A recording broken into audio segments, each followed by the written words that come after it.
Hello everyone. सो बच्चों, ये है तुम्हारी 2025 में होने वाली CBSE class 10th board examinations का इंफॉर्मेशन टेक्नोलॉजी का बिल्कुल official sample question paper.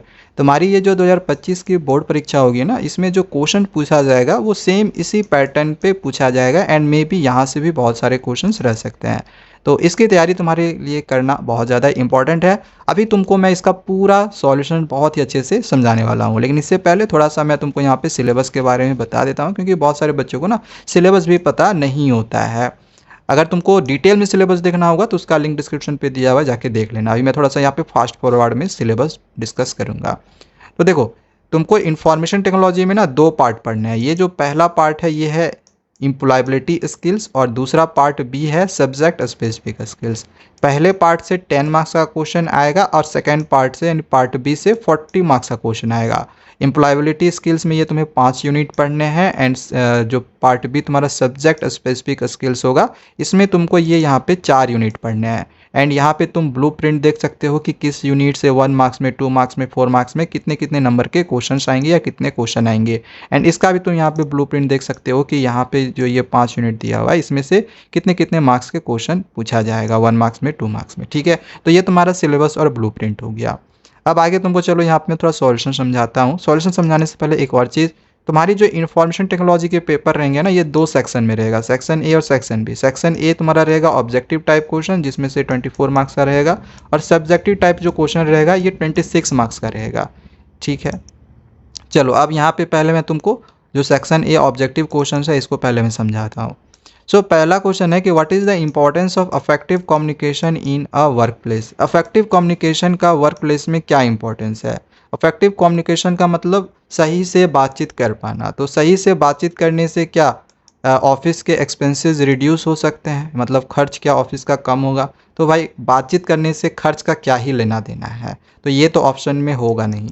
Second option है कि enhancing team collaboration and productivity. बिल्कुल, ये बिल्कुल ऑप्शन जो है सही होगा कि टीम की कोलैबोरेशन इन्हेंस होगी, यानी कि अच्छी होगी। बातचीत मतलब कोलैबोरेशन का मतलब क्या होता है, बातचीत ही करना। ठीक है, तो इफेक्टिव कम्युनिकेशन से टीम की कोलैबोरेशन इन्हेंस होगी और उससे प्रोडक्टिविटी भी इन्हेंस होगी। तो ऑप्शन बी इसका बिल्कुल करेक्ट आंसर होगा। इसका सेकेंड क्वेश्चन है कि high expectations from self can leave with chronic anxiety and stress दस लीडिंग टू डैश स्ट्रेस। देखो, क्वेश्चन दिया गया है कि अगर तुम खुद पर बहुत ज़्यादा, खुद से बहुत ज़्यादा अगर एक्सपेक्टेशंस रखते हो ना, तो इससे तुमको चिंता और तनाव दोनों हो सकता है। तो ये किस प्रकार का स्ट्रेस है, फिजिकल स्ट्रेस है, इमोशनल है, सोशल है या फाइनेंशियल है। तो ये होता है इमोशनल स्ट्रेस। ठीक है, अगर तुमको बहुत ज़्यादा चिंता होती है, तनाव होता है, तो ये क्या होता है, इमोशनल स्ट्रेस होता है। चलो थर्ड क्वेश्चन की ओर बढ़ते हैं। थर्ड क्वेश्चन दिया गया है कि John notices that the cost of raw materials is lower in a different suppliers location compare to his current supplier. देखो, जॉन ना एक इंटरप्रेनर्स है। ठीक है, तो ये नोटिस करता है कि जो कॉस्ट है रॉ मटेरियल्स का वो डिफरेंट सप्लायर्स के लोकेशन में कम है। ठीक है, कम है इन कंपेयर टू अभी वो जिसके पास से रॉ मटेरियल्स खरीद रहा है उसके पास से। ठीक है, तो वो डिसाइड करता है कि to switch to the new supplier to save money. तो पैसा बचाने के लिए वो डिसाइड कर लेता है कि वो नए सप्लायर से जो रॉ मटेरियल्स है वो खरीदेगा, क्योंकि पुराने वाले के पास ज़्यादा पैसा लग रहा है तो भाई उससे क्यों खरीदेगा। ठीक है, तुम खुद अगर एक बिजनेसमैन हो तो कोई अगर रॉ मटेरियल तुम किसी के पास से खरीद रहे हो, ज़्यादा रेट में दे रहा है, दूसरा वाला कम रेट में दे रहा है, तो ऑब्वियसली तुम दूसरे के पास जाओगे। तो यहाँ पर भी जॉन वही चीज़ कर रहा है। तो क्वेश्चन दिया गया है कि which function that the entrepreneur is doing. तो ये जो इंटरप्रेन्योर है ये किस प्रकार का फंक्शन करता है, वो डिसीजन लेता है। तो बिल्कुल ये डिसीजन लेता है, उसने डिसाइड किया ना, तो ये डिसीजन लिया। तो इसका आंसर ऑप्शन ए होगा, मेक डिसीजन। ठीक है, बहुत ही सिंपल सा क्वेश्चन था। अगला क्वेश्चन है कि imagine you are working on a challenging project for your studies. Imagine करो कि तुम एक चैलेंजिंग प्रोजेक्ट पे काम कर रहे हो अपनी स्टडी के लिए, and you have a tight deadline, और तुमने एक टाइट डेडलाइन बना लिया है कि तुमको उस समय तक ख़त्म कर लेना है उस प्रोजेक्ट को। No one is around to cheer you, कोई भी आसपास में नहीं है कि तुम्हारे लिए वो चेयर करे, तुमको इनकरेज करे। But you need to push through and complete the work, लेकिन तुम खुद को पुश कर रहे हो और उस वर्क को पूरा करते हो। तो what will make you complete work without other sharing you. तो ये जो तुमने वर्क कंप्लीट किया किसी दूसरे के बिना शेयर किए हुए, तो ये इनमें से क्या कहलाएगा? सेल्फ कॉन्फिडेंस तो नहीं, कम्युनिकेशन तो ये भी नहीं है, सेल्फ मोटिवेशन, तुमने खुद को मोटिवेट किया है ना, तभी ना तुमने उस काम को पूरा कर पाया। ठीक है, खुद को मोटिवेट करके, खुद से खुद को तुमने चेयर किया, कोई तुमको चेयर नहीं किया कि तुम ये चीज़ कर सकते हो, खुद को मोटिवेट किया, तो सेल्फ मोटिवेशन होगा। अगला क्वेश्चन नंबर 5 है, which organisation has adopted the sustainable development goals. तो ये बहुत ही आसान सा क्वेश्चन है कि सस्टेनेबल डेवलपमेंट गोल कौन से ऑर्गेनाइजेशन ने अडॉप्ट किया है? यूनिसेफ में नहीं, लीग ऑफ नेशन ने, तो ये भी नहीं होगा। ऑप्शन सी है यूनाइटेड नेशंस, बिल्कुल सही है। जो सस्टेनेबल डेवलपमेंट गोल है ये जो है यूनाइटेड नेशंस ने ये अडॉप्ट किया था। अगला क्वेश्चन नंबर 6 है, what should you do to ensure secure online transaction. तो इनमें से तुम क्या करना चाहिए जिससे कि तुम ऑनलाइन ट्रांजैक्शन सिक्योर इंश्योर कर सकते हो? तो अपने कंप्यूटर को तुम लॉक कर दोगे? बिल्कुल नहीं। गिव क्रेडिट कार्ड और bank details only on safe website, ये बिल्कुल सही ऑप्शन है कि तुम्हें अपनी क्रेडिट कार्ड और जो बैंक के डिटेल्स हैं वो सेफ वेबसाइट में देनी चाहिए। अब हमें पता कैसे चलेगा कि कौन सा सेफ वेबसाइट है? तो जिस भी वेबसाइट पे तुम जाओगे तो वहाँ पे अपने लॉक का साइन रहेगा या फिर HTTP और लॉक का साइन रहेगा, तो तुमको समझ जाना है कि वो एक सेफ वेबसाइट है। तो ये ऑप्शन भी हमारा करेक्ट आंसर होगा। चलिए अब हम आगे क्वेश्चन नंबर 2 को समझते हैं।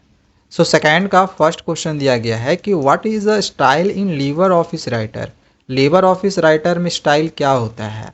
एक मेथड होता है टाइपिंग का, तो ऐसा बिल्कुल भी नहीं है।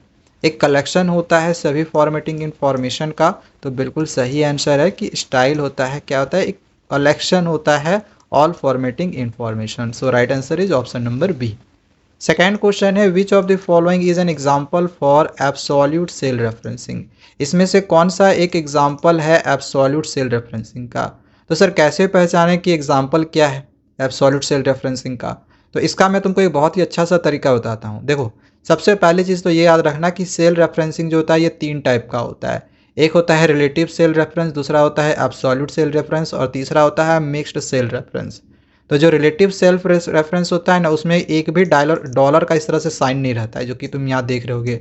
यहाँ भी डॉलर का साइन है, यहाँ पे डॉलर का साइन है, ठीक है। तो डॉलर का साइन रिलेटिव सेल रेफरेंस में नहीं होता है, जबकि एब्सोल्यूट सेल रेफरेंस में 2 डॉलर का साइन रहेगा। जैसे कि यहाँ पे देखो 1 2, यहाँ पे 2 जगह डॉलर का साइन है, तो इस वजह से इसका जो आंसर होगा ये ऑप्शन बी होगा। वहीं अगर हमें यहाँ पे मिक्स्ड पूछा जाता तो मिक्स्ड में सिर्फ एक ही डॉलर का साइन रहता है, कुछ इस प्रकार से, ठीक है। इसके पहले इक्वल टू का भी साइन रहता है, याद रखना ये भी। अगला क्वेश्चन नंबर 3 है, which of the following tabs is by default active when the table of contents entries or bibliography dialog box is open. जब हम इन तीनों को ओपन करते हैं तो इसमें से कौन सा एक डिफ़ॉल्ट टैब एक्टिव रहता है?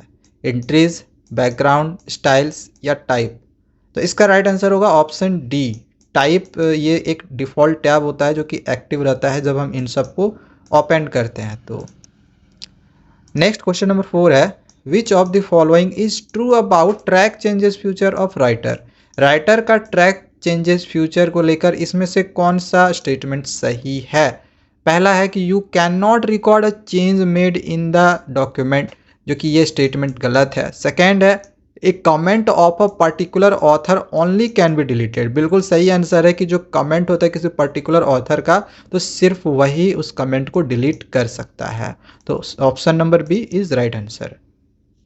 नेक्स्ट क्वेश्चन नंबर 5 है, imagine you are a financial analyst tasked with analysing quarterly sales data for a multinational corporation. The data is stored in a separate sheets. देखो क्वेश्चन क्या दिया गया है कि जो डेटा है वो सेपरेट सीट्स में स्टोर किया जा रहा है, ठीक है। जो डेटा है वो अलग अलग सीट्स में स्टोर किया जाता है within an Excel workbook, किसी एक्सेल वर्कबुक में। ईच रिप्रेजेंटिंग सेल्स फिगर, सभी में सेल्स फिगर को रिप्रेजेंट किया गया है फ्रॉम डिफरेंट रीजन्स, अलग अलग रीजन्स का सेल फिगर को डिफरेंट यहाँ पे रिप्रेजेंट किया है। जैसे जोन, नॉर्थ जोन का अलग सीट्स में रिप्रेजेंट किया है, ईस्ट जोन का अलग सीट में और साउथ जोन का अलग सीट में।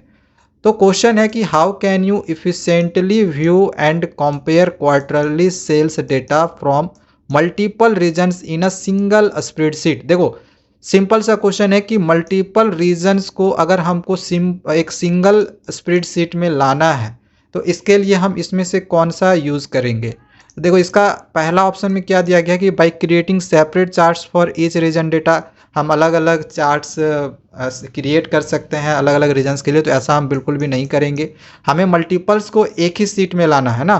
तो मल्टीपल सीट्स को एक ही में लाने के लिए हम क्या करते हैं, कॉन्सोलिडेट डेटा करते हैं। ठीक है, ये तुमने पढ़ा भी हुआ होगा कि कॉन्सोलिडेट डेटा क्या होता है कि अलग अलग सीट्स को एक ही सीट में लेकर आना। तो यहाँ पे जो नॉर्थ जोन का, ईस्ट जोन का या साउथ जोन का अलग अलग यहाँ पे अलग अलग सीट्स में जो यहाँ पे सेल्स रिप्रेजेंट किया गया था उसको हम एक सिंगल सीट में लाएंगे, इसको कहेंगे कॉन्सोलिडेट डेटा। सो इसका आंसर जो होगा वो ऑप्शन बी होगा। भले क्वेश्चन बड़ा है बट क्वेश्चन इजी है। ठीक है, इसका जो सही एक यहीं से तुम इसको समझ सकते थे, सिर्फ एक लाइन से इस क्वेश्चन को यहाँ पे तुम समझ सकते हो कि मल्टीपल रीजन्स के सीट को एक सिंगल स्प्रेड सीट में लेकर आना। बस यहीं से तुम्हारा क्वेश्चन कंप्लीट ये हो जाता है। अगला क्वेश्चन नंबर 6 है कि sore lower back is cause due to. Sore का मतलब क्या होता है, सोर का मतलब होता है दर्द, और लोअर बैक का मतलब पीठ हो गया। तो पीठ में दर्द होता है इनमें से किसके कारण से, रीचिंग फॉरवर्ड फ्रिक्वेंटली, तुम आगे की ओर हमेशा रहोगे इसके वजह से, या आगे की ओर तुम झुके हुए रहोगे इसके वजह से। नहीं, ऐसा तो हो नहीं सकता है कि आगे झुके हुए रहेंगे तो पीठ दर्द होगा, ऐसा नहीं होता है। ठीक है, अब बी है no lumbar support. No lumbar support कहने का मतलब है, लंबर का मतलब होता है पीठ के नीचे का हिस्सा, कह सकते हो कमर का हिस्सा। ठीक, कमर। तो कमर में कोई भी सपोर्ट ना होना, इसके वजह से पीठ में दर्द हो सकता है। तो बिल्कुल सही है ये कि मान के चलो तुम कहीं बैठते हो और अगर पीछे सपोर्ट नहीं मिलता है, कोई कुर्सी पर बैठे हुए और सपोर्ट पीछे नहीं मिल रहा है, तो अब इसलिए तुम्हारे कमर में दर्द हो सकता है। सो इसका राइट आंसर ऑप्शन बी होगा, नो लंबर सपोर्ट। चलो नेक्स्ट आगे हम बढ़ते हैं क्वेश्चन नंबर 3 की ओर। 3 का फर्स्ट है what is the extension of spreadsheet file in Calc. Calc मतलब कैलकुलेटर। कैलकुलेटर में स्प्रेडशीट फाइल का एक्सटेंशन इसमें से क्या होता है, डॉट ओ डी बी नहीं होता है, डॉट ओ डी टी भी नहीं होता है, डॉट ओ डी जी भी नहीं होता है, डॉट ओ डी एस होता है। तो इसका राइट आंसर ऑप्शन डी होगा। अगला क्वेश्चन नंबर 2 है which of the following is the shortcut key to open the templates dialog box. Template dialog box को ओपन करने का शॉर्टकट की क्या है, तो शॉर्टकट की इसका होता है कंट्रोल शिफ्ट एन। तो इसका राइट आंसर ऑप्शन बी होगा। ठीक है, याद रखना इस चीज़ को। नेक्स्ट क्वेश्चन नंबर 3 है कि which style category would you use to format a section containing text graphics and list. तो क्वेश्चन में दिया गया इसमें से हम कौन सा स्टाइल कैटेगरी का यूज़ करेंगे फॉर्मेट करने के लिए, जिसमें फॉर्मेट किसके नीचे का करना है, तो टेक्स्ट का, ग्राफिक का और लिस्ट का। कौन सा स्टाइल कैटेगरी का इनमें से हम यूज़ करेंगे, पेज स्टाइल का करेंगे नहीं, पैराग्राफ स्टाइल का भी नहीं करेंगे, कैरेक्टर स्टाइल का भी नहीं करेंगे, फ्रेम स्टाइल का करेंगे। तो राइट आंसर इसका ऑप्शन डी होगा। चलो आगे बढ़ते हैं क्वेश्चन नंबर 4 में। 4 है it is a reference point for the graphics. देखो इसमें से बहुत सारा ऑप्शन है, बोला गया है कि इनमें से कोई एक है जो एक वो रेफरेंस पॉइंट है ग्राफिक्स के लिए which is created while positioning any image. तो किसी इमेज की पोजिशनिंग के लिए उसको क्रिएट किया गया है। This point could be the page, वो जो पॉइंट है एक पेज हो सकता है, एक फ्रेम हो सकता है, where the object is either, जो ऑब्जेक्ट है वो आइदर एक पैराग्राफ हो सकता है या फिर इवन वो एक कैरेक्टर हो सकता है किसी वर्ड प्रोसेसर में। तो बताओ वो रेफरेंस पॉइंट इसमें से क्या है, तो रैप टेक्स्ट नहीं होगा, इसका राइट आंसर होगा ऑप्शन बी एंकरिंग। ठीक है, नेक्स्ट क्वेश्चन नंबर 5 है which of the following is N invalid macro name. तो इसमें से जो इनवैलिड मैक्रोनेम है वो तुमको पहचानना है। तो इनवैलिड मैक्रोनेम ये तुम्हारा ऑप्शन सी होगा, स्टार नहीं होता है। ठीक है, तो यहाँ पे स्टार लगा हुआ है तो ये गलत है, बाकी सारा सही मैक्रोनेम है। ठीक है, ये सब थर्ड वाला को छोड़ दो, बाकी ये तीनों सही मैक्रोनेम है। ऑप्शन सी इसका करेक्ट आंसर होगा। ठीक है, ऑप्शन नंबर सी। चलो नेक्स्ट आगे बढ़ते हैं क्वेश्चन नंबर 6 की ओर। नेक्स्ट क्वेश्चन नंबर 6 है a fresh food cafeteria helps to maintain the dash of the employment. एक फ्रेश फूड कैफेटेरिया हेल्प करता है इनमें से क्या मेंटेन रखने के लिए किसी एम्प्लॉय का। तो इसका राइट आंसर होगा ऑप्शन ए हेल्थ। ठीक है, इसमें हम लोग हेल्थ भरेंगे, maintain the health of the employ. चलो आगे समझते हैं अब हम क्वेश्चन नंबर 4 को। सो क्वेश्चन नंबर 4 का 1 नंबर है, which of the following future is use to jump to a different spreadsheet from the current spreadsheet in लीवर ऑफिस कैल्क। लीवर ऑफिस कैल्क में इसमें से हम किस फ्यूचर का यूज़ करते हैं करंट स्प्रेडशीट से किसी दूसरे स्प्रेडशीट में जाने के लिए? मैक्रो का करते हैं तो नहीं करते हैं, हाइपर लिंक का करते हैं। इसका राइट आंसर क्या होगा? Hyperlink. अगला क्वेश्चन नंबर 2 को देखो, सेकंड है, which of the following operations can not be performed using लीवर ऑफिस कैल्क। इसमें से किस ऑपरेशंस का फंक्शन हम नहीं कर सकते हैं लीवर ऑफिस कैल्क का यूज़ करते समय? तो ऑप्शन ए दिया गया स्टोर एंड मैनिपुलेट डेटा, तो ये नहीं होगा, इस फंक्शन का हम यूज़ कर सकते हैं मतलब। ऑप्शन बी है create graphical representation of data, तो इस फंक्शन का भी हम यूज़ कर सकते हैं। ऑप्शन सी है एनालिसिस ऑफ डेटा, डेटा का भी हम एनालिसिस कर सकते हैं। मेल मर्ज का परफॉर्म हम नहीं कर सकते हैं, तो इसका राइट आंसर ऑप्शन डी होगा। ठीक है, चलो आगे देखते हैं क्वेश्चन नंबर 3 को। थर्ड है, the details associated with an entity are called. Details जो कि जुड़ा हुआ होता है एंटिटी के साथ, वो कहलाता है, क्या कहलाता है? टेबल्स, एट्रीब्यूट्स, रिकॉर्ड्स, क्या कहलाता है? तो इसका राइट आंसर होगा ऑप्शन बी एट्रीब्यूट्स। एट्रीब्यूट्स का मतलब होता है विशेषता। ठीक है, चलो आगे समझते हैं क्वेश्चन नंबर 4 को। 4 नंबर है, the dash data is a combination of letters, numbers और स्पेशल कैरेक्टर्स। इसमें से कौन सा डेटा लेटर्स, नंबर्स और स्पेशल कैरेक्टर्स का कॉम्बिनेशन होता है? तो इसका राइट आंसर होगा अल्फ़ा न्यूमरिक। ठीक है, अल्फ़ा न्यूमरिक डेटा जो होता है वो कॉम्बिनेशन होता है लेटर, नंबर्स और स्पेशल कैरेक्टर्स का। नेक्स्ट क्वेश्चन नंबर 5 है, which kind of hazards can occur in IT industry. Hazards का मतलब होता है खतरा। आईटी इंडस्ट्री में किस प्रकार का खतरा हो सकता है?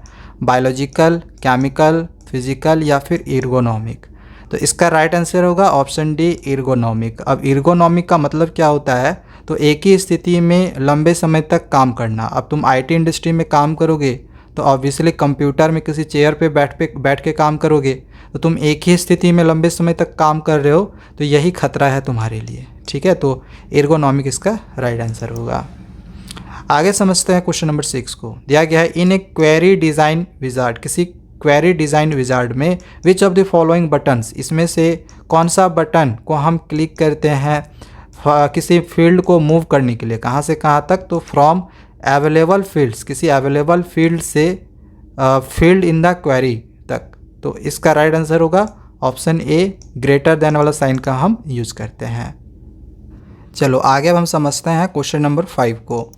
सो क्वेश्चन नंबर 5 का 1 नंबर है कि identify the mode where we can modify in the structure of table. तुम्हें मोड को इनमें से आइडेंटिफाई करना है कि इसमें से किस मोड में हम मॉडिफाई कर सकते हैं किसी टेबल के स्ट्रक्चर को। तो डेटा सेट व्यू में तो नहीं कर सकते हैं, डिज़ाइन व्यू में कर सकते हैं। तो इसका राइट आंसर होगा ऑप्शन सी डिज़ाइन व्यू। हालांकि सीबीएसई वालों ने यहाँ पे ऑप्शन में थोड़ा सा मिस्टेक किया हुआ है, ए के बाद बी होना चाहिए बट यहाँ पे सी डाल दिया है। ठीक है, तो यहाँ पे बी होगा, ऑप्शन बी डिज़ाइन व्यू।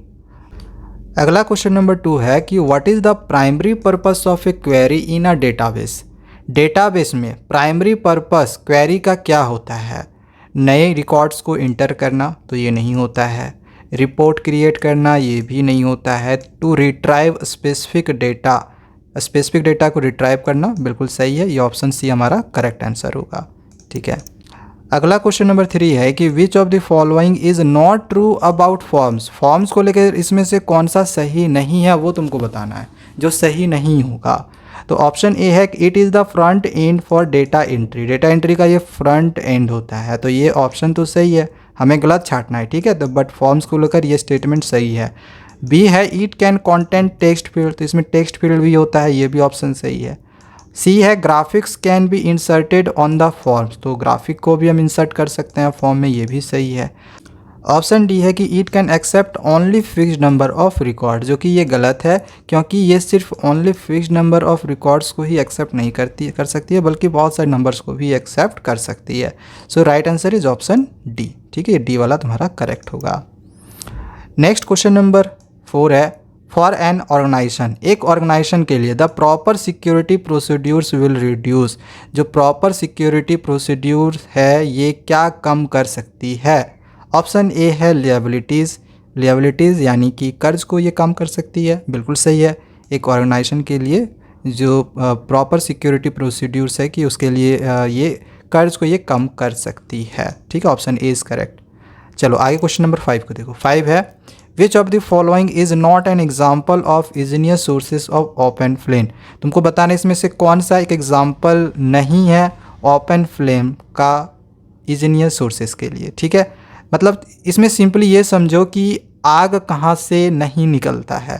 जैसे गैस ओवन से तो आग निकलता है, लाइटर्स में भी आग होता है, ठीक है, वेल्डिंग टॉर्चेज में भी आग निकल रहा होता है, जबकि स्पेस हीटर्स में आग नहीं निकलता है, ठीक है। स्पेस हीटर्स का स्पेशली हम लोग ठंड के मौसम में इसका यूज़ करते हैं रूम को गर्म करने के लिए, तो उसमें से आग थोड़ी निकलता है, उसमें भले ही हीट होती है बट वो आग नहीं निकल रहा होता है। सो राइट आंसर इसका ऑप्शन डी होगा। अगला क्वेश्चन नंबर 6 है कि which action contributes to a healthy and safe working environment, इसमें से कौन सा एक्शन कंट्रीब्यूट करता है हेल्दी और सेफ वर्किंग इन्वायरमेंट को। तो इसमें ऑप्शन ए दिया गया कि कीपिंग इमरजेंसी एग्जिट्स क्लियर, तो ये बिल्कुल सही आंसर है कि जो इमरजेंसी एग्जिट्स होंगी उसको क्लियर रखना ताकि किसी भी इमरजेंसी सिचुएशन से हम वहाँ से बाहर निकल सके। बाकी अगर तुम ऑप्शन देखो तो यहाँ पे दे दिया गया है कि जो फ्लर है फ्लर में केबल्स को लूज़ छोड़ देना, तो ऐसा ये इन्वायरमेंट के लिए सेफ़ नहीं होगा। सेफ्टी वार्निंग्स को इग्नोर करना ये भी सेफ़ नहीं होगा, या फिर किसी अनअप्रूव्ड सॉफ्टवेयर का यूज़ करना तो ये भी सेफ़ नहीं होता है। तो राइट आंसर इसका ऑप्शन ए ही होगा, है ना। तो सेक्शन ए जो तुम्हारा था ऑब्जेक्टिव टाइप क्वेश्चंस, उसके सारे क्वेश्चंस मैंने तुमको कंप्लीट करवा दिए हैं। अब चलो यहाँ से मैं तुमको जो सेक्शन बी तुम्हारा है सब्जेक्टिव टाइप क्वेश्चंस, इसके क्वेश्चन आंसर्स तुमको करवाता हूँ।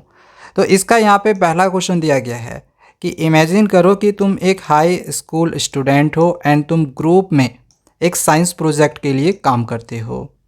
You present your part of the project to your group, and तुम अपने पार्ट का जो भी काम है वो तुम ग्रुप के सामने प्रेजेंट करते हो, बट तुम श्योर नहीं हो कि तुमने एक्सपेक्टेशंस के अनुसार परफॉर्म कर पाया है या नहीं, मतलब ग्रुप की नीड्स के अनुसार तुमने काम कर पाया है या फिर नहीं।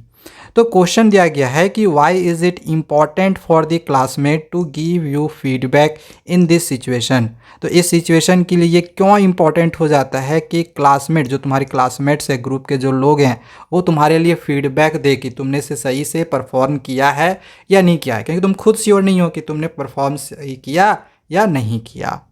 तो ये क्यों इम्पॉर्टेंट हो जाता है, तो इसका आंसर मैं तुमको यहाँ पे दिखाता हूँ। इम्पॉर्टेंट इसलिए हो जाता है क्योंकि दिया गया है feedback helps you understand if your work aligns with group expectations. Feedback help करता है तुमको ये समझने के लिए कि तुमने एक्सपेक्टेशंस के अनुसार ग्रुप के एक्सपेक्टेशंस के अनुसार काम किया या नहीं किया है। और अगर मान के चलो ग्रुप के एक्सपेक्टेशंस के अनुसार तुमने अगर काम नहीं किया होगा तो तुम उसको आइडेंटिफाई करके उन एरियाज़ पे इम्प्रूवमेंट भी कर सकते हो, ठीक है। इस तरह से आंसर को तुम लिख सकते थे। अगला क्वेश्चन है कि list the ways in which an entrepreneur affects a society, तुमको कुछ वेज लिखने हैं। ऐसे 2 नंबर का क्वेश्चन है तो 2 वेज लिख सकते हो जिससे कि जो एंटरप्रेन्योर्स है वो सोसाइटी पर अफेक्ट डाल सकता है, अपने प्रभाव डाल सकता है। तो यहाँ पे दिया गया है कि आंसर में देख लो कि जो एंटरप्रेन्योर्स होते हैं वो अपने बिजनेस को मार्केट में रन करते हैं। The market has people who by products and services and people who sell them also, तो मार्केट से जो पीपुल्स होते हैं उन प्रोडक्ट्स को ख़रीदते भी हैं और लोग बेचते भी हैं। When people are buying and selling from each other, तो पीपल्स अगर उन प्रोडक्ट्स को बाई करते हैं यानी कि ख़रीदते हैं या फिर बेचते हैं तो it is helpful for everyone, तो सभी के लिए वो हेल्पफुल होता है क्योंकि एवरीवन इन्वॉल्व मेक्स मनी, तो सभी कोई मनी उस समय बना रहे होते हैं। तो कुछ इस प्रकार से जो एंटरप्रेन्योर्स होते हैं वो सोसाइटी पर प्रभाव डाल सकते हैं, ठीक है। आंसर इसका हो गया। चलो इस अगला क्वेश्चन को समझते हैं। नेक्स्ट क्वेश्चन है कि Amit frequently experiences slow performance on his computer. Amit ये एक्सपीरियंस करता है कि उसकी जो कंप्यूटर की परफॉर्मेंस है ये वो स्लो हो गई है कब वो ऐसा एक्सपीरियंस करता है, तो जब वो किसी लार्ज स्प्रेडशीट में काम कर रहा होता है और मल्टीपल एप्लीकेशंस में काम करता है, मतलब बहुत सारे एप्लीकेशंस में काम करता है, तो उसकी कंप्यूटर स्लो हो जाती है। He notices that the system freezes, वो नोटिस करता है कि जो सिस्टम है वो फ्रीज हो जा रही है, लैग्स कर रहा है, ठीक है, स्पेशली उस समय जब वो प्रोग्राम्स को स्विच करता है। तो क्वेश्चन दिया गया है कि what should Amit do to improve his computers performance in handling large spreadsheet and multitasking. तो तुमको यहाँ पे सजेशन देना चाहिए कि अमित को क्या करना चाहिए। तुमको यहाँ पर सजेशन देना है कि अमित को क्या करना चाहिए कि उससे उसकी कंप्यूटर की परफॉर्मेंस इम्प्रूव हो, ताकि वो बड़ी स्प्रेडशीट और मल्टीटास्किंग को हैंडल कर सके। तो तुम क्या सजेशन दोगे उसको। तो यहाँ पे इसका आंसर देखो दिया गया है कि if we have been using a computer for a long time, जब हम लोग लंबे समय तक कंप्यूटर को यूज़ करते हैं तो we have a lot of unnecessary files and data, तो बहुत सारे अननेसेसरी फाइल्स और डेटा बनने लगते हैं, ठीक है। तो ये टेम्प्रोरी फाइल्स और इमेजेस होते हैं। तो when they use too much hard disk space, जो कि वो बहुत ज़्यादा स्पेस ले लेते हैं हार्ड डिस्क में, तो इसकी जो परफॉर्मेंस होती है इससे कंप्यूटर की वो बहुत ज़्यादा ख़राब हो जाती है, मतलब स्लो काम करने लगती है। तो ये इम्पॉर्टेंट होता है कि उसको क्लीन करो, जो भी एक्स्ट्रा फाइल्स है उसको रिमूव करो। तो ये हम रिमूव कैसे करेंगे, तो इसके लिए हम ये डिस्क क्लीनर सॉफ्टवेयर का यूज़ कर सकते हैं, जिससे कि तुम अननेसेसरी फाइल्स को क्लीन कर सकते हो। तो ये हम उसको सजेशन दे सकते हैं, ठीक है। अगला क्वेश्चन है कि how can you manage emotional intelligence, तुम इमोशनल इंटेलिजेंस को कैसे मैनेज कर सकते हो। तो कैसे इमोशनल इंटेलिजेंस को मैनेज कर सकते हो, यहाँ पे मैंने तुमको 3 तरीका बताया हुआ है, कोई भी 2 भी एग्जाम्स में लिखोगे तो चलेगा, क्योंकि 2 मार्क्स का क्वेश्चन है। तो कैसे तुम अपनी इमोशनल इंटेलिजेंस को मैनेज कर सकते हो। तो पहला तो तुम अपने इमोशंस को समझ के मैनेज कर सकते हो, कि अपने इमोशंस को सबसे पहले पहचानो और उसको नोट डाउन करो और उस पर फिर काम करो, ठीक है। दूसरा है रेशनलाइज, यानी कि कोई भी डिसीजन को तुम तुरंत ही मत लो, उस पर थोड़ा सा सोचो। रेशनलाइज का मतलब होता है सोच समझकर कुछ भी डिसीजन लेना, ठीक है। एंड थर्ड है प्रैक्टिस। प्रैक्टिस का मतलब कि मेडिटेशन करो, योगा करो एंड शांत रहो, ठीक है। मेडिटेशन एंड योगा करोगे तो ऑब्वियसली शांत रहोगे, मन तुम्हारा शांत रहेगा। अगला क्वेश्चन नंबर 10 है how can individuals contribute to a sustainable future. Individuals मतलब अलग अलग जो लोग हैं, तो लोग किस प्रकार से सस्टेनेबल फ्यूचर को कंट्रीब्यूट यानी अपना योगदान दे सकते हैं। सस्टेनेबल फ्यूचर के लिए अपना योगदान लोग किस प्रकार से दे सकते हैं। तो यहाँ पे कुछ वेज है जिससे कि जो लोग हैं वो सस्टेनेबल फ्यूचर के लिए अपना योगदान दे सकते हैं। जैसे लोग रिड्यूस वेस्ट को रिड्यूस करके, एनर्जी कंजर्व करके, इको फ्रेंडली प्रोडक्ट्स को सपोर्ट करके, रिसाइकलिंग करके, सस्टेनेबल ट्रांसपोर्टेशन का यूज़ करके, या फिर रिसोर्सेज को कंजर्व करके। इसमें तुमको मैंने बहुत सारे रीजन दे दिए हैं, बहुत सारे ऐसे यहाँ पे पॉइंट्स हैं जो हमने तुमको लिखवा दिए हैं। इनमें से तुम 2-4 भी लिखोगे तो तुमको 2 नंबर मिल जाएगा। नेक्स्ट अब आगे क्वेश्चन नंबर 11 दिया गया है कि describe the steps to create a custom style named my style 1 using drag and drop. तुमको ड्रैग एंड ड्रॉप मेथड का यूज़ करते हुए एक कस्टम स्टाइल क्रिएट करना है, जिसका नाम रखना है तुमको माई स्टाइल 1। तो इसके कौन कौन से स्टेप्स है, तुम यहाँ पे स्टेप्स यहाँ पे तुमको मैं दिखा दे रहा हूँ। ये 4 स्टेप तुमको ये सब लिखने होंगे, जिससे कि तुम एक कस्टम स्टाइल क्रिएट कर सकते हो ड्रैग एंड ड्रॉप मेथड से। सबसे पहले तुमको क्या करना है कि स्टाइल्स और फॉर्मेटिंग साइड बार को ओपन कर लेना है लीवर ऑफिस राइटर से। फिर राइट क्लिक करना है तुमको एग्जिस्टिंग स्टाइल के ऊपर, या फिर तुम डिफ़ॉल्ट स्टाइल से भी स्टार्ट कर सकते हो। फिर तुमको मॉडिफाई करना है, कुछ फॉर्मेटिंग करना है तो कर सकते हो, उसे फॉन्ट साइज़ कलर ये सब कुछ चेंज करना है तो ये कर सकते हो। ये कहाँ से कर सकते हो, तो टूल बार का इससे यूज़ कर सकते हो, या फिर साइड बार ऑप्शंस का भी यूज़ करके ये सब चीज़ तुम कर सकते हो चेंज। फिर यहाँ पे जो भी तुमने मॉडिफाई किया तो इन मॉडिफाइड स्टाइल को तुमको ड्रैग एंड ड्रॉप कर लेना है, एंड फिर इस तरह से माई स्टाइल 1 तुमको क्रिएट कर लेना है। नेक्स्ट क्वेश्चन नंबर 12 है कि list and explain 2 common safety hazards in a work place. किसी वर्क प्लेस में यानी कोई काम करने वाले जगह में कौन से 2 खतरे हो सकते हैं। हैजर्ड्स का मतलब वही बताया था ना, खतरा। कौन से 2 खतरे हो सकते हैं किसी काम करने वाले जगह पे, ये तुमको लिखना है। तो यहाँ पे दो खतरे को हमने लिखा हुआ है, स्लिप्स, ट्रिप्स एंड फॉल्स। दूसरा हमने लिख दिया है इलेक्ट्रिकल हैज़ार्ड्स। अब ये स्लिप कैसे कर सकते हो या गिर कैसे सकते हो, तो अगर फ्लोर वेट रहे, लेवल्स केबल्स होगा अगर लूज़ रहे, या फिर वॉकवेज क्लचर्ड रहे, तो इस कारण से।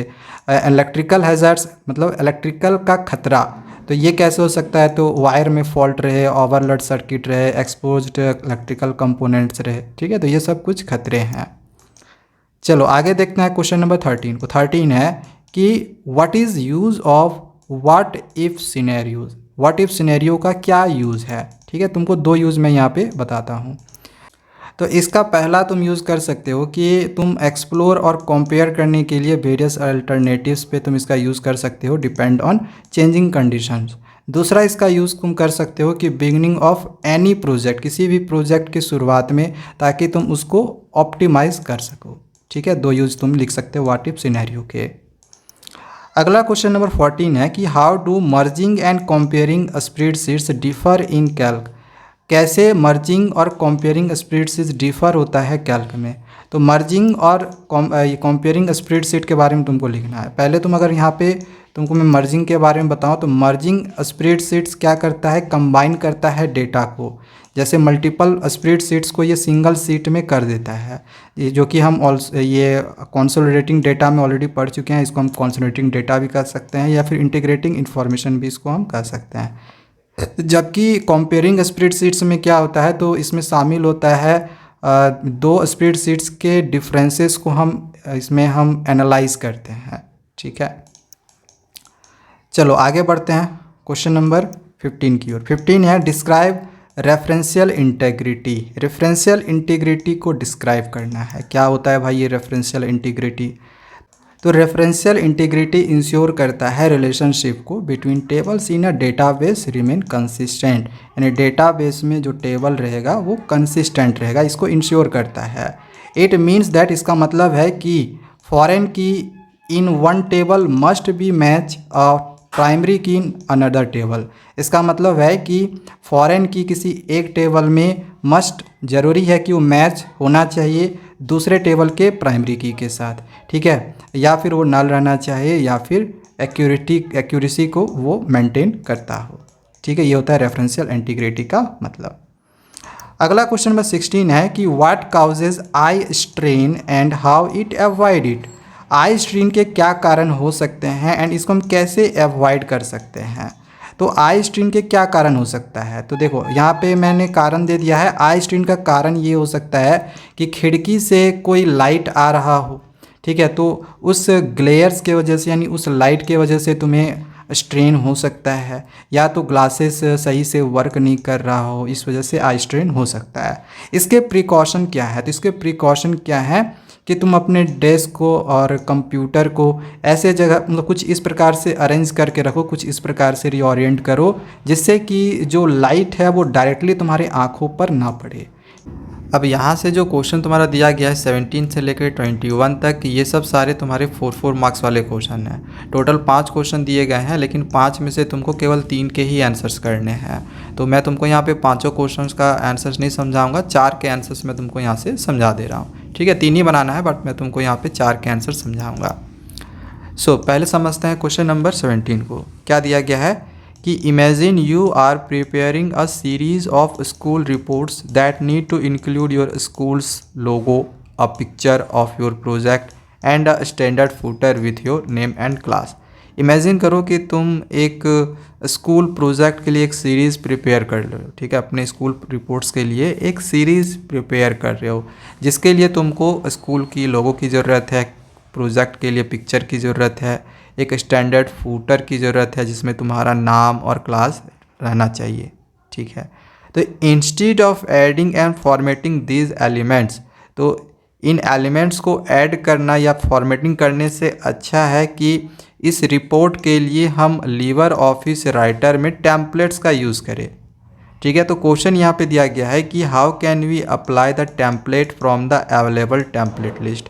तो कैसे हम टेम्पलेट को अप्लाई कर सकते हैं अवेलेबल टेम्पलेट लिस्ट से। तो देखो पहले मैं तुमको यहाँ पे एक आंसर दिखा सकता हूँ कैसे हम अप्लाई कर सकते हैं। तो अप्लाई करने के लिए तुमको 4 स्टेप फॉलो करने होंगे। सबसे पहले तुमको फाइल पे जाना होगा, वहाँ पे तुमको टेम्पलेट का ऑप्शन मिलेगा, उस पर क्लिक करना है। फिर तुमको मैनेज टेम्पलेट्स पे चले जाना है। फिर दिया गया है in the template dialogues box, ये जो टेम्पलेट डायलॉग बॉक्स तुम्हारा खुलेगा तो you will see a list of available templates. तो तुमको वहाँ पे बहुत टाइप के टेम्पलेट्स देखने को मिलेंगे, एक लिस्ट खुल जाएगा मतलब टेम्पलेट्स का।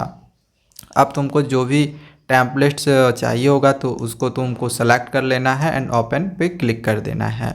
एंड चाहो तो तुम वहाँ पे उस टेम्पलेट्स पे तुमको जो भी चेंजेस करना है तो उसको भी तुम चेंज यहाँ से कर सकते हो एंड फिर देन उसको सेव कर सकते हो। ठीक है, इसके बाद इसका एक और क्वेश्चन दिया गया था बी नंबर कि when is exporting of templates useful. इसकी जो टेम्पलेट्स की एक्सपोर्टिंग है ये यूज़फुल कब हो सकती है। तो देखो कब इसकी टेम्पलेट की एक्सपोर्टिंग यूज़फुल हो सकती है। तो पहला दिया गया है कि जब तुम टेम्पलेट्स को शेयर करोगे तो तब ये यूज़फुल हो सकता है। ठीक है, बैकअप रखते हो टेम्पलेट्स का तब ये यूज़फुल होगा। ट्रांसफ़र करते हो किसी टेम्पलेट्स को अपने कलीग्स मतलब अपने फ्रेंड्स में तब ये फिर यूज़फुल हो सकता है। ठीक है, तो ये कुछ यहाँ पे यूज़फुलनेस दिया गया है टेम्पलेट्स एक्सपोर्टिंग के। चलो आगे बढ़ते हैं। अगला क्वेश्चन नंबर 18 है कि इमेजिन करो कि तुम एक स्टूडेंट हो एंड अपने स्कूल क्लब के लिए फंड ऑर्गेनाइज कर रहे हो। तो क्वेश्चन है कि you have a spreadsheet in लीवर ऑफिस कैल्क। तो तुम्हारे पास लीवर ऑफिस कैल्क में एक स्प्रेडशीट है जिसमें डिफरेंट स्पॉन्सर्स के डोनेशंस के लिस्ट हैं। अब प्रत्येक जो स्पॉन्सर्स है वो मल्टीपल टाइम्स में कंट्रीब्यूट करते हैं, तो तुमको उस टोटल अमाउंट को समराइज़ करना है। अब जैसे मान के चलो जो स्पॉन्सर्स है कभी 100 रुपया दिया, कभी 500 रुपया दिया, कभी 1000 रुपया दिया, क्योंकि ये डिफरेंट टाइम्स में देते हैं, मल्टीपल टाइम्स मतलब ये दे रहे हैं। तो इन सब का तुमको टोटल निकालना है। ठीक है, तो इसी को लेके यहाँ पे क्वेश्चन दिया गया है कि which tool in Calc can be used to create the group automatically. तो तुम कैल्क में किस टूल का यूज़ करोगे जिससे कि ये ग्रुप ऑटोमेटिकली क्रिएट हो जाएगा। तो इसका आंसर देखो यहाँ पे तुमको मिलेगा कि इन लीवर Office Calc the tool that can be use to create groups automatically is subtotals. तो लीवर ऑफिस कैल्क में जिस टूल का हम यूज़ करेंगे ग्रुप को क्रिएट करने के लिए ऑटोमेटिकली, वो क्या करेंगे हम सब टोटल्स का करेंगे। ठीक है, राइट, इसका सही आंसर क्या होगा सब टोटल्स। ठीक है, इसका बी नंबर दिया गया है कि which functions can be applied to the group data. हम कौन से फंक्शन का अप्लाई कर सकते हैं डेटा को ग्रुप करने के लिए। तो इसका आंसर भी यहाँ पे तुमको मैं दिखा देता हूँ। तो इसका आंसर यहाँ पे देख लो, दिया गया है कि the sub total tool in Calc creates the group automatically. यहाँ पर भी मैंने तुमको बताया कि जो सब टोटल टूल है ये तुमको ग्रुप ऑटोमेटिकली क्रिएट करके दे देता है एंड अप्लाइज कॉमन फंक्शंस, यानी से तुम कुछ कॉमन फंक्शंस अप्लाई कर सकते हो जैसे सम का, एवरेज का या डेटा को ग्रुप करने के लिए। ठीक है, नेक्स्ट आगे इसका बढ़ते हैं क्वेश्चन नंबर सी में। सी नंबर है कि which menu option is use to apply this tool. तो तुम कौन से मेन्यू ऑप्शन का यूज़ करोगे इस टूल को अप्लाई करने के लिए। तो इस टूल को अप्लाई करने के लिए तुमको पहले डेटा में जाना होगा एंड फिर सब टोटल्स में जाना होगा। ठीक है, क्वेश्चन नंबर डी है कि what is purpose of E negative and plus science on grouped data. तो इसका क्या पर्पस होता है, इन दोनों साइन का क्या पर्पस होता है डेटा को ग्रुप करने के लिए। तो प्लस साइन का ये पर्पस होता है कि ये एक्सपेंड करता है और माइनस साइन कोलैप्स करता है डेटा को। ठीक है, आगे क्वेश्चन नंबर 19 है कि what are data model. Data model क्या होता है and explain different types of data model. And different types of data model कौन कौन से हैं इसको एक्सप्लेन करना है। तो सबसे पहले समझो डेटा मॉडल होता क्या है। तो डेटा मॉडल एक फ्रेमवर्क होता है जिसका यूज़ किया जाता है डेटा को ऑर्गेनाइज या फिर स्ट्रक्चर करने के लिए। ठीक है, किसी डेटाबेस या फिर इंफॉर्मेशन सिस्टम में। एंड अगर इसके तुम डिफरेंट टाइप्स का बात करो डेटा मॉडल्स के डिफरेंट टाइप्स, तो यहाँ पे पहला टाइप दिया गया है हायरार्किकल डेटा मॉडल। इस मॉडल में क्या होता है डेटा को ऑर्गेनाइज किया जाता है ट्री लाइक स्ट्रक्चर में।